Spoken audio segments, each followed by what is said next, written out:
আর ভোটের আগে রিপাবলিকে সব থেকে বড় অন্তর্তদন্ত, অনুপ্রবেশের পর্দাফাঁস রিপাবলিক বাংলায়।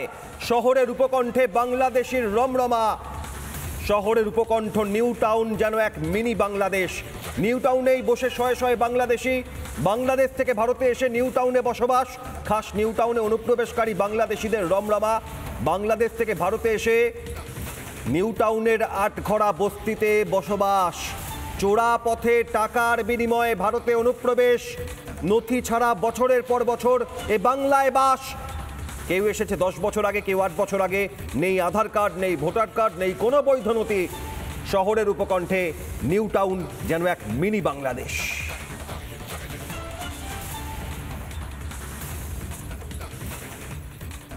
টিকার কার্ড যে নিলেন, সেই টিকার কার্ডটা কোথা থেকে পেলেন? ভারতে এসে ভ্যাকসিন দিলাম। এখানে এসে ভ্যাকসিন দিয়েছিলেন?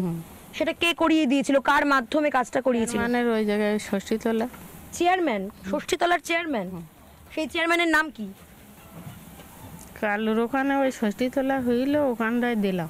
আচ্ছা, কে নিয়ে গেল আপনাকে? কারা নিয়ে গেল? সেখানেও কি টাকা লেগেছিল? না, মাইকে প্রচার করিলে আমরা গিয়ে দিলাম। আচ্ছা, আপনারা অনেকে গেছিলেন?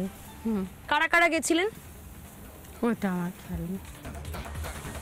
নিউ টাউনের আটঘরা বস্তি শুধুমাত্র না, নিউ টাউনের মাসুদ বস্তি অনুপ্রবেশকারীদের রমরমা। সেখানে অনুপ্রবেশকারী বাংলাদেশিদের ডেরা এই মাসুদ বস্তি। স্মার্ট সিটি নিউ টাউন যেন মিনি বাংলাদেশে পরিণত হয়েছে। আটঘরা থেকে মাসুদ বস্তি, নথি ছাড়া বছরের পর বছর বাংলায় বসবাস। ঝাঁচকচকে নিউ টাউনে ঘাঁটি অনুপ্রবেশকারীদের। এসআইআর আবহে নিউ টাউনে কার্যত যে ছবি সামনে আসছে, ফাঁকা হচ্ছে বাংলাদেশিদের ডেরা। নাকের ডগায় বাংলাদেশি অনুপ্রবেশকারীরা। কিছুই জানে না প্রশাসন। প্রশ্ন হচ্ছে জোরালো। আটঘরা বস্তি থেকে নিউ টাউনের মাসুদ বস্তি।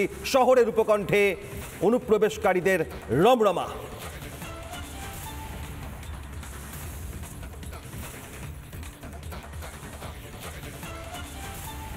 কতদিন হলো? 2 বছর হয়েছে। হ্যাঁ, 2 বছর হচ্ছে। 2 বছর। কোথা থেকে, কোন জেলায় থাকতেন বাংলাদেশে? পায়রা জেলা। চলে এলেন কেন ভারতে হঠাৎ করে? আমাদের ঘর বাড়ি কিছু নেই, ওই আমফানে সব ভেঙে চুরে গিয়েছে, নদীতে চলে গেছে। গিয়ে আবদার করে 2 বছর কাটাইছি। কাটাইয়ে তাই ছেলে মেয়ে নিয়ে কোথায় থাকবো, মোটে বসার জায়গা নেই, তাই চলে আসছি। কে কে এসেছিল আপনার সঙ্গে? কতজন এসেছিলেন আপনারা? আমরা 3 জন এসেছি। কে কে? আর ছেলে আর মেয়ে আর আমি। ছেলে মেয়ে আপনি? কিভাবে এলেন? ওই ইসে এলাম, বেলাকে এলাম। ব্ল্যাকে মানে কিভাবে? একটু রাস্তাটা বলুন। হ্যাঁ, একটু রাস্তাটা বলুন, কিভাবে এলেন? ওই যে রাস্তাটা ওই খাল পার করে দিল মানুষ, তাই এলো। কার মাধ্যমে খাল পাল করে হলো? বহুত কে আমি জানি না। বিএসএফ ধরেনি? না, বিএসএফ দেখতে পেয়েছিল আপনাদের? দেখতে পাইনি।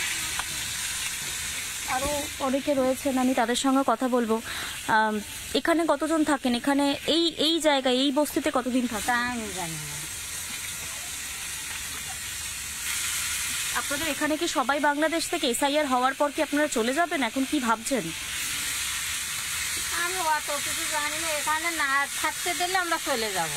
আমাদের বলে দেবে যে তোমরা চলে যাও, এদেশের মানুষ রাখবো না, আমরা চলে যাব। আর যদি বলে যে থাকো, কিছু করবো না, তাহলে আমরা থেকে আমরা ছেলে মেয়ে মানুষ করবো, থাকতে পারবো। এই যে 2 বছর আগে এলেন, আপনাদের এই জায়গার খোঁজটা কে দিল যে এখানে থাকার জায়গা রয়েছে, এখানে আপনারা থাকতে পারবেন? তো মানুষ আসে, জানে যে আমরা কারোর কাছে ধরা করে আসি না, আমরা নিজেরাই চলে আসি। যে থাকার জায়গা নেই, কিন্তু আমরা নিজেরাই চলে এসেছিলাম। দেখলেন নিউ টাউনের মাসুদ বস্তির ছবি। ছোটবেলায় এপারে এসেছে, কোনো নথি নেই, আধার কার্ড নেই, ভোটার কার্ড নেই। মাসুদ বস্তি স্মার্ট সিটি নিউ টাউনে এক মিনি বাংলাদেশে পরিণত হয়েছে।